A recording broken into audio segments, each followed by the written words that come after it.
बोलो विष्णु लक्ष्मी की जय। बोलो राधे कृष्ण की जय। कार्तिक महात्म की जय। कार्तिक महात्म का चौथा अध्याय, चतुर्मास के नियमों का वर्णन। नारद जी बोले, ऐसा कहकर भगवान विष्णु ने मछली का रूप धारण किया। विंध्याचल पर्वत पर तप कर रहे महर्षि कश्यप की अंजलि के जल में जा पहुँचे। महर्षि कश्यप ने दया करके उसे अपने कमंडल में रख लिया। जब उसने बड़ा रूप धारण किया तो उन्होंने उसे कुएं में डाल दिया। जब कुएं में भी न समा सकी तो उन्होंने उसे तालाब में फेंक दिया, और जब वह तालाब में न आ सकी तो उन्होंने उसे समुद्र में डाल दिया। वहाँ पर भी बढ़ने लगी। फिर उस मत्स्य रूपी नारायण ने उसे शंख सूर को मार डाला। पश्चात शंख को हाथ में लेकर बद्री वन में आ पहुँचे। बद्री नारायण में आकर उन्होंने सब ऋषि वह महर्षियों को बुलाकर आज्ञा दी कि पानी में इधर उधर फैले हुए वेदों को ढूंढो और उन्हें शीघ्र मिलाकर मेरे पास लाओ। तब तक मैं देवताओं के साथ श्री प्रयागराज में ठहरा हूँ। इसके बाद सब महर्षियों ने उन सब बीज वेद मंत्रों को ढूंढ निकाला। उन वेदों में से जो भाग जिस ऋषि को मिला वह उसी का हो गया। उसे भाग के उसी दिन से वह ही ऋषि कहलाए। सब वेदों को लेकर महर्षि प्रयागराज में आए और उन्होंने वह सब भगवान विष्णु व ब्रह्मा जी को समर्पित कर दिया। ब्रह्मा जी वेद को पाकर बड़े प्रसन्न हुए। उन्होंने देवताओं और ऋषियों के साथ अश्वमेध यज्ञ किया। यज्ञ के अंत में देवता गंधर्व यक्ष नाग भगवान विष्णु को दंडवत करके प्रार्थना करने लगे। देवताओं ने कहा, हे देव, हे जगन्नाथ, हे प्रभु, हमारी प्रार्थना सुनिए।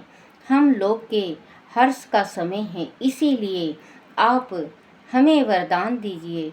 नष्ट हुए वेद पूर्ण श्री ब्रह्मा जी को प्राप्त हो गए हैं। हे लक्ष्मीपते, आपकी कृपा से हम देवताओं को यज्ञ का भाग भी मिला है। वह स्थान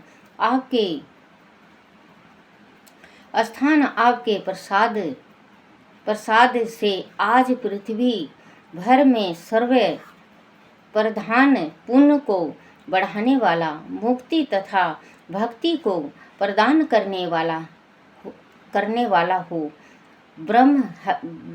ब्रह्म हत्या आदि पापों का नाश करने वाला, परम पवित्र और अक्षय फल देने वाला हो। वह वरदान हमें दीजिए। भगवान विष्णु ने कहा, जो कुछ आप लोग ने कहा है वह मेरा भी धन्य है। जैसे आप लोगों ने कहा कि वह स्थान आज से ब्रह्मा क्षेत्र के नाम से पुकारा जाएगा। इस स्थान पर गंगा जी वह सूर्य पुत्री यमुना जी का संगम होगा। मैं श्री ब्रह्मा जी सहित यहाँ पर निवास करूँगा। यहाँ पर किया हुआ जाप, तप तथा दान महान फलदायक होगा। पहले जन्म में किए हुए पाप, ब्रह्म हत्या आदि भी इस तीर्थ राज में स्नान करने से नष्ट हो जाएगा। जो लोग अपने पिता आदि को यहाँ लाकर तर्पण वह श्रद्धा करेंगे, उनके पिता मेरे स्वरूप को प्राप्त करेंगे, वह तीनों की मुक्ति को प्राप्त करेंगे। मकर संक्रांति पर माघ मास में प्रातःकाल यहाँ आकर स्नान करने वाले के दर्शन मात्र से ही सब पाप मिट जाते हैं। ठीक उसी तरह जिस तरह सूर्य के तेज से अंधकार का नाश हो जाता है। हे मुनिवरों, मेरे वचन ध्यान से सुनिए। मैं सर्वत्र व्यापत रहता हुआ भी हमेशा बद्री नारायण में निवास करता हूँ। सैकड़ों वर्ष तक किसी दूसरे स्थान पर तप करने का जो फल मिलता है, वही फल यहाँ एक दिन में मिल जाएगा। जो मनुष्य मेरे उस स्थान बद्री आश्रम का दर्शन करेंगे, वह जीवन मुक्त हो जाएंगे और उनके समस्त पाप नष्ट हो जाएंगे। सूत जी बोले, ऐसा कहकर भगवान विष्णु अंतर्ध्यान हो गए और देवगण भी अपनी अंशों को छोड़कर चले गए। जो मनुष्य कथा को श्रद्धापूर्वक सुनते वह श्री प्रयागराज व बद्री आश्रम जाने व स्नान करने के समान फल प्राप्त करते हैं। बोलो श्री कृष्ण भगवान की जय। बोलो विष्णु भगवान की जय। अपने अपने माता पिता की जय। अपने अपने गुरुदेव महाराज की जय। श्रीमन नारायण नारायण हरि हरि, भजमन नारायण नारायण हरि हरि। श्रीमन नारायण नारायण हरि हरि, भजमन नारायण नारायण हरि हरि। तेरी लीला सबसे न्यारी न्यारी, शिव हरि हरि विष्णु हरि हरि, भजमन नारायण नारायण हरि हरि।